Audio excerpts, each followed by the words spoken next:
ಎಲ್ಲರಿಗೂ ನಮಸ್ಕಾರ ಸ್ನೇಹಿತರೆ.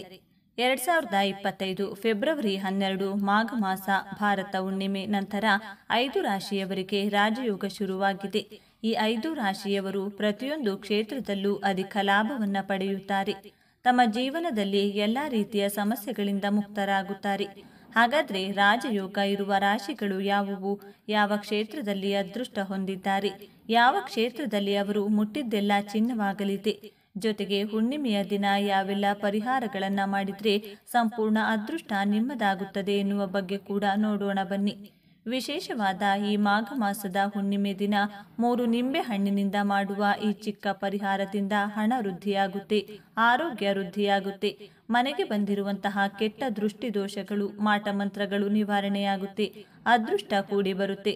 ಒಟ್ಟಾರೆಯಾಗಿ ನಿಂಬೆ ಹಣ್ಣಿನಿಂದ ಈ ಒಂದು ಪರಿಹಾರವನ್ನು ನೀವು ಈ ದಿನ ಮಾಡಿದರೆ ಖಂಡಿತ ಸ್ನೇಹಿತರೆ ನಿಮ್ಮ ಸಮಸ್ಯೆಗಳೆಲ್ಲ ಸಂಪೂರ್ಣವಾಗಿ ನಿವಾರಣೆಯಾಗುತ್ತೆ.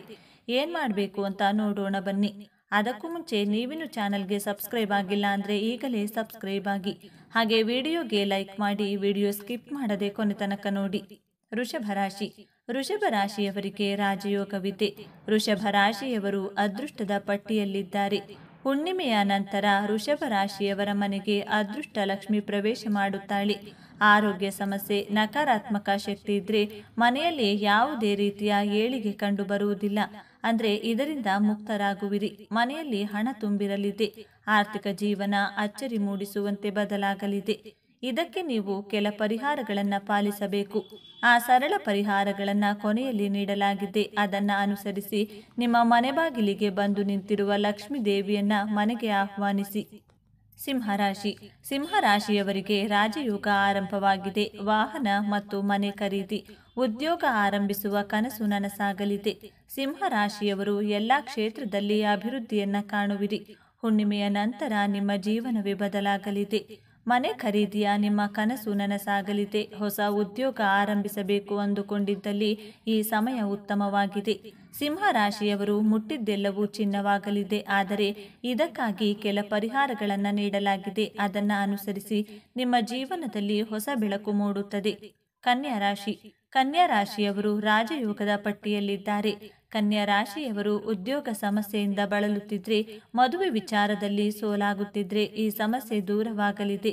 ಹುಣ್ಣಿಮೆಯ ನಂತರ ಕನ್ಯಾ ರಾಶಿಯವರ ಮೇಲೆ ಲಕ್ಷ್ಮೀ ದೇವಿಯ ಆಶೀರ್ವಾದ ಸಿಗಲಿದೆ.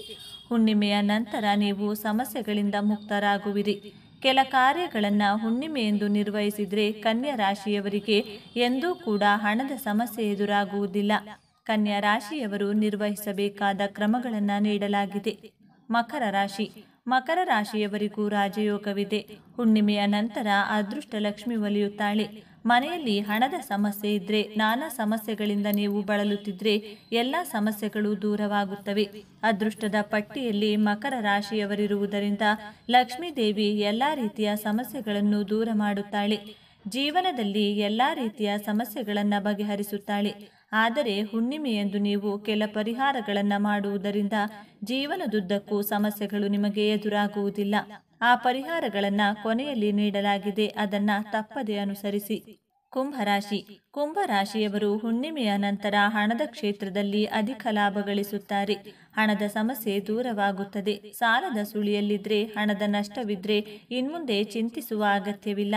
ಕುಂಭರಾಶಿಯವರಿಗೆ ಲಕ್ಷ್ಮೀ ದೇವಿ ಒಲಿಯಲಿದ್ದಾಳೆ. ಈ ಹುಣ್ಣಿಮೆಯ ದಿನ ಕೆಲವು ಕ್ರಮಗಳನ್ನು ಅನುಸರಿಸಿದ್ದೇ ಆದಲ್ಲಿ ಲಕ್ಷ್ಮೀ ದೇವಿ ಒಲಿಯುವುದರಲ್ಲಿ ಅನುಮಾನವೇ ಇಲ್ಲ. ಲಕ್ಷ್ಮೀ ದೇವಿ ನಿಮ್ಮ ಮನೆಯನ್ನ ಪ್ರವೇಶ ಮಾಡುತ್ತಾಳೆ. ಹೀಗೆ ಕುಂಭ ರಾಶಿಯವರಿಗೆ ರಾಜಯೋಗ ಆರಂಭವಾಗಿದೆ. 2025 ಫೆಬ್ರವರಿ 12ನೇ ತಾರೀಕು ಮಾಘ ಮಾಸ ಹುಣ್ಣಿಮೆ ಬಂದಿದೆ.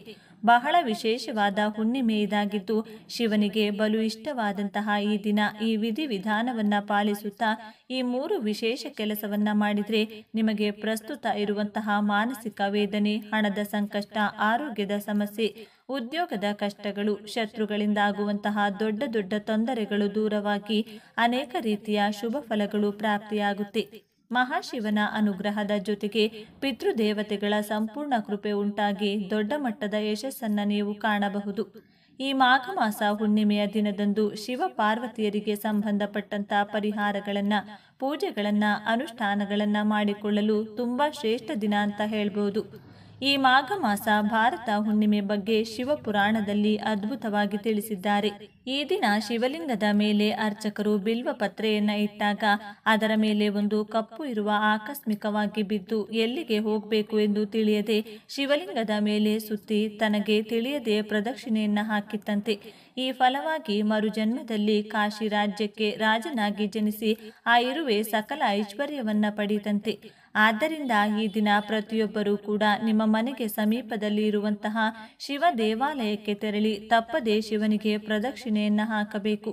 ಈ ದಿನ ಶಿವನಿಗೆ ಪೂಜೆಯನ್ನ ಮಾಡುವುದರ ಜೊತೆಗೆ ಮಹಾಶಕ್ತಿ ಸ್ವರೂಪಿಣಿಯಾದಂತಹ ಪಾರ್ವತಿ ದೇವಿ ಅಂದ್ರೆ ದುರ್ಗಾದೇವಿಯ ಪೂಜೆಯನ್ನ ಮರೆಯದೆ ಮಾಡಿದ್ರೆ ಸರ್ವ ಶತ್ರುಗಳ ಬಾಧೆ ಕಳೆದು ಸರ್ವ ಕಾರ್ಯದಲ್ಲೂ ಯಶಸ್ಸು, ಹಣದ ಸಮಸ್ಯೆಗಳು ದೂರವಾಗುತ್ತೆ.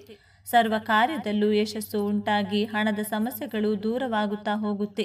ಈ ದಿನ ಏನ್ ಮಾಡಬೇಕು ಅಂದ್ರೆ ಮನೆಗೆ ಸಮೀಪದಲ್ಲಿ ಇರ್ತಕ್ಕಂತಹ ದುರ್ಗಾ ಪರಮೇಶ್ವರಿ ಆಲಯ, ಚಾಮುಂಡೇಶ್ವರಿ ಆಲಯ, ಚೌಡೇಶ್ವರಿ ಅಥವಾ ರಾಮದೇವತೆಯ ಆಲಯ ಎಲ್ಲಾದರೂ ಸರಿ ದುರ್ಗೆಗೆ ಸಂಬಂಧಪಟ್ಟಂತಹ ಆಲಯಕ್ಕೆ ತೆರಳಿ ನಿಂಬೆಹಣ್ಣಿನ ದೀಪವನ್ನ ಹಚ್ಚಿ ನಿಂಬೆಹಣ್ಣಿನ ಮಾಲೆಯನ್ನ ಅರ್ಪಿಸಿ 3 ನಿಂಬೆಹಣ್ಣನ್ನ ದೇವಿಯ ಪಾದದಲ್ಲಿ ಇಟ್ಟು ಮನೆಗೆ ತನ್ನಿ.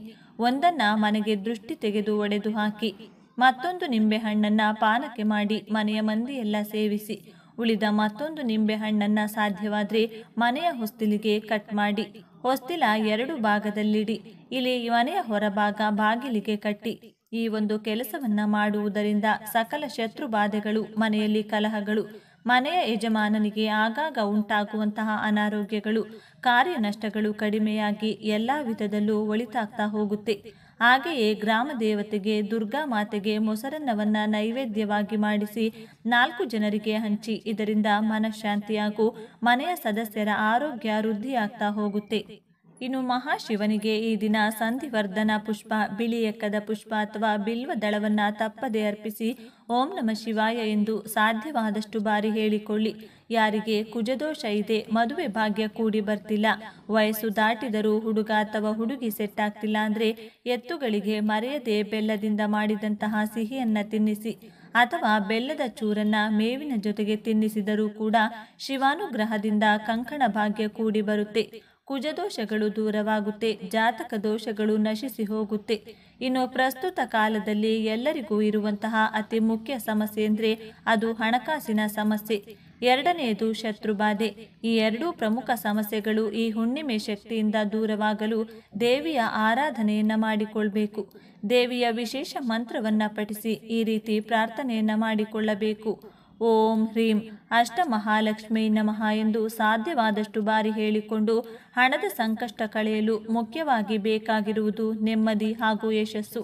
ಆ ಯಶಸ್ಸನ್ನ ನೀಡು ತಾಯಿ, ನಮಗಿರುವಂತಹ ಸರ್ವ ಶತ್ರುಗಳ ಬಾಧೆಯನ್ನ ದೂರ ಮಾಡು ತಾಯಿ, ಶತ್ರುಗಳನ್ನ ಚೆನ್ನಾಗಿಡು, ಅವರೂ ಚೆನ್ನಾಗಿದ್ದು ನಮ್ಮ ತಂಟೆಗೆ ಬಾರದಂತೆ ಮಾಡುವಂತ ಕೈ ಮುಗಿದುಕೊಳ್ಳಬೇಕು.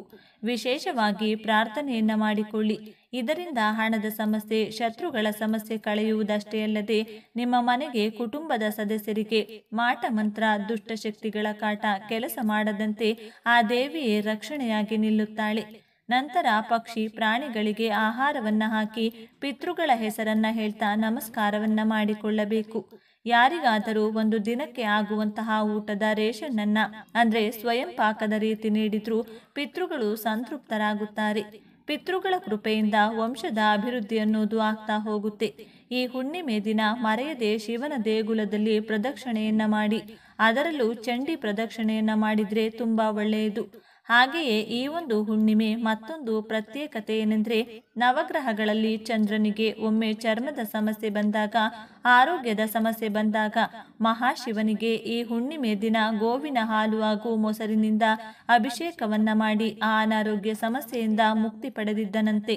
ಆದ್ದರಿಂದ ಈ ಒಂದು ಹುಣ್ಣಿಮೆಯ ದಿನ ಯಾವ ಶಿವಲಿಂಗವಾದರೂ ಸರಿ ಹಾಲು ಹಾಗೂ ಮೊಸರಿನಿಂದ ಅಭಿಷೇಕವನ್ನ ಮಾಡಿದ್ರೆ ದೀರ್ಘಕಾಲದ ಅನಾರೋಗ್ಯದ ಸಮಸ್ಯೆಯಿಂದ ಮುಕ್ತಿ ಹೊಂದಬಹುದು.